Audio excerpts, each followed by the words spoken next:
குழந்தைங்களுக்கெல்லாம் half yearly exam முடிஞ்சாச்சு. இன்னும் வீட்டில் இதே ஆட்டம் பாட்டம் இதே கொண்டாட்டம் தான். ஒரு டைம் பார்த்தா எல்லோரும் வீட்டில் சேர்ந்து இருக்கிறது ஒரு சந்தோஷம்தான். எல்லாருமே சேர்ந்து இப்போ டிவி பார்த்துட்ருக்காங்க. இன்னிலேருந்து ஸ்டார்ட் ஆயிடுச்சு. இன்னொரு 10 நாள் இவங்களை கொஞ்சம் மேய்க்கிறது கஷ்டம்தான். மழையெல்லாம் விட்டு கொஞ்சம் நல்லா வெயில் அடிக்குது. இன்னைக்கு காலையிலேருந்து தான் பார்க்கவே ரொம்ப நல்லா இருந்துச்சு.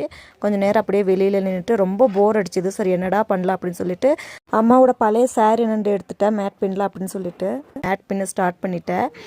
பார்த்திங்கன்னா ரொம்ப ஈஸி தான். நம்ம க்ரோஸோ எதுவுமே வேண்டாம், வெறும் பின்னூஸ் இருந்தாலே போதும், ஈஸியாக தைச்சிடலாம்.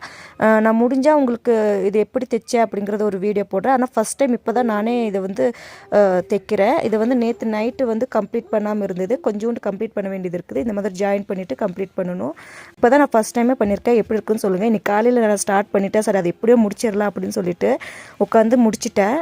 நீங்களும் சும்மா இருக்கிற டைமில் இந்த மாதிரி செய்வீங்களா அப்படிங்கிறது கமெண்ட்டில் சொல்லுங்கள். அண்ட் இந்த வீடியோ பிடிச்சிருந்தா மறக்காமல் நம்ம சேனல் சப்ஸ்கிரைப் பண்ணிவிட்டு வீடியோக்கு ஒரு லைக் பண்ணுங்கள். நிறைய சிம்பிள் குக்கிங் வீடியோஸ் இருக்குது, செக் பண்ணி